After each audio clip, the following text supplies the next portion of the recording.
Hi, this is Stacy B for the Fragmented Life, and welcome to our very first interview with an artist who is living the fragmented life, which, as far as I'm concerned, is the cost of art in America right now. So with me is Jezebel Zabosny Del Percio, and I will let her fill you in on who she is and what she does. We have kind of a questionnaire to go by, but I'm glad you're joining us, and I hope you find some value in the conversation we have. So, Jez, from Pittsburgh? Yes, I was born and raised in Pittsburgh. Born and raised in Pittsburgh, okay. And what art is it that you practice the most? I'm a performer, I would say the most. I do acting, I dance, I sing, musical theater and opera. I also get a lot of work as a choreographer. Oh, okay. I work from the other aspect of performing as well. Well, that's helpful, because I've done directing and I've done acting, and it's really interesting to have both perspectives. So, how many jobs do you have right now, or have you had in the last year? Oh, in the last Can we count? I don't know. I need to have like straws or something on the table so we can count how many jobs. This is a visual representation. Exactly. So, currently, right now, I would say that I am, quote, unemployed. Okay. I babysit, I do weird odd jobs for cash right now, but if we're talking in the realm of like real jobs, over the past year, I've had about four real jobs interspersed. So, in the last year, can you give us what a typical day might look like while you were working some of those other jobs? Oh, absolutely. So, typical day, wake up, look at my calendar, because make sure that I planned for the right day, because that is not fun. Making sure that I planned for the right day. So I make sure that I have the right things packed, and then basically I go through a checklist and I look at, okay, what is possible work that I could be getting? Okay, so like looking at backstage or playbill, looking for auditions. Okay. So I look for work. Okay. And then I look for another real job, because hey, you can never have too many of those.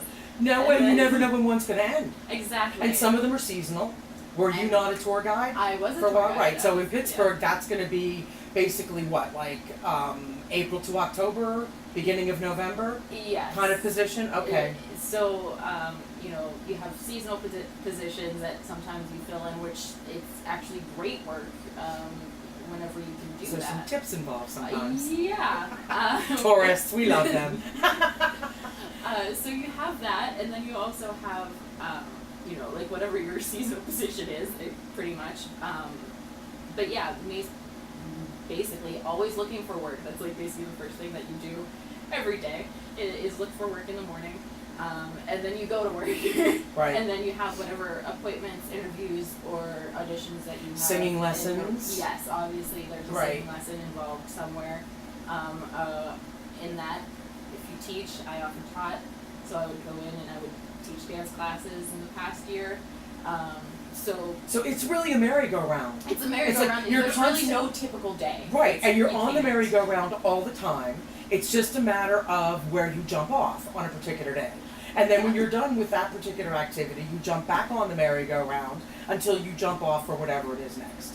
Yes, and in the Fragmented Life, the title of this is absolutely perfect, because you are like trying to, you basically separate your, quote, real world jobs from your artistic ones, and trying to piece them together to make a day, which it's really hard for anybody who's outside of that to understand that you're not just going to work for these 4 hours. Right. Now, is it because you don't feel wired to do a 9-to-5 full-time thing? Because I know I'm not wired that way. I mean, I tried for a long time, I'm just not. Or is it because you don't feel, with the commitment that's necessary to a full-time 9-to-5 job, that it wouldn't leave you with the energy, because you need energy to be creative. Whether it's singing, dancing, whatever it is, you need energy. Oh, yes. And a 9-to-5, from some people I've talked to, that drains them, so they don't have anything left for their art. So do you fall into either category, or are you kind of in between? I actually feel like both. So I tried to do the 9 to 5 thing. I was a banker for a while. I'm sorry.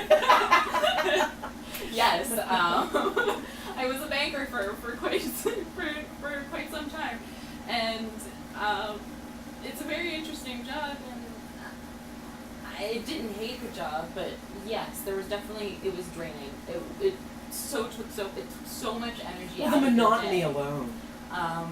Yeah.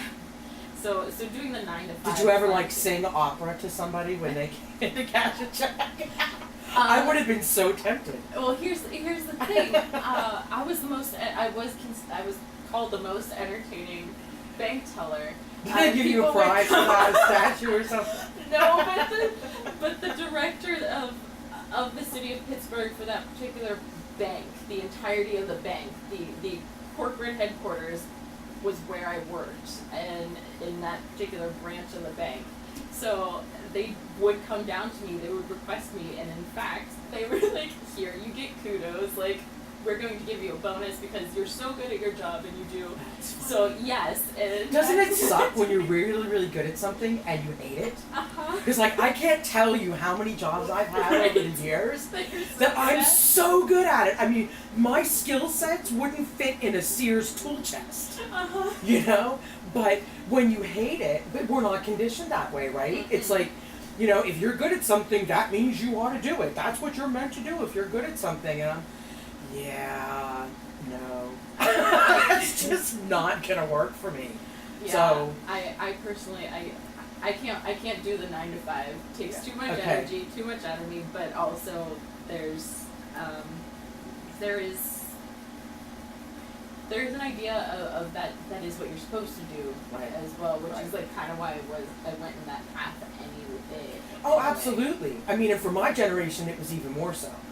You know, I mean, my father lived in the generation where you worked until, you know, you had 50 years in and you got your gold Yeah. watch and retired to Florida. You know, so I totally understand that. All right, let's see if there's some questions on here that.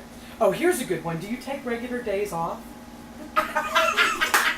You know, I remember when I was typing that, I was like, that's so silly, Stacy, because who takes a regular day off when you're doing this? Well, the funny thing is like, I actually, because I had written out answers to the survey that you have.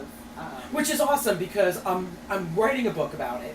Yes, So I figured you can it either would be scan those in helpful. and send them to me if you feel like typing them in, because I am going to incorporate things like this in the book. Because this is a lifestyle that people who have 9 to 5 jobs, this is so foreign to them, we might as well drop them in Mykonos without a Greek dictionary, because they have no idea what any of this is like. The thing was, is whenever I looked at that, I was like, What's that? Is that what you I wrote? literally put, this is a stupid question, but what does that mean? Right. Like, I Okay. feel like this is a Totally- trick question. Totally understand that. I mean, do you have to take off like every job, or like how does that work? All right, so let me ask you this, because I ended up separating this survey into different categories. So under the social impact, this is a question I get a lot. How does your family view the lifestyle that you're living? So, they've seen how hard I've worked at this particular, at my crafts. They've seen how hard I've worked, and so they want to see me succeed, but they have no clue. Right. They have right, no right. clue the amount of energy that it takes to keep up in my craft, the amount of energy that it takes to just have to be afforded the possibility of doing Right. what I do. And not even to the point of like, oh, well, you can do this, and you know, but the possibility, just being able to put my foot in the door somewhere, to have the possibility of work in this field. So they have no understanding. They kind of think I'm a little crazy. They're like, oh, she's crazy and weird. And Oh, it's just jazz. that is exactly the phrase that is used. I understand. Just jazz. Oh, it's just that. I don't know what she's doing. She's just like Right, that's right. what it is. Yeah. Okay, well, and I'm really glad that you used the word craft, because it is a craft. And it is something that requires education. It is something that requires continuing education. It is something that requires practice and honing of the skills necessary. And I don't know whether or not you heard, but in England, they just formed an artist union. They just got their certificate from the English government to be able to be an official union, to be able to fight for working conditions and things like that. So, yeah, I put that up on Facebook this morning, and all I said was, hello, question mark, because it's something we really ought to consider in this country. So you know what? I know we're at about 10 minutes. People's attention spans are not very long these days. So why don't we do this? Why don't we end this piece of it here, and we'll pick up and do a part 2. All right. Okay.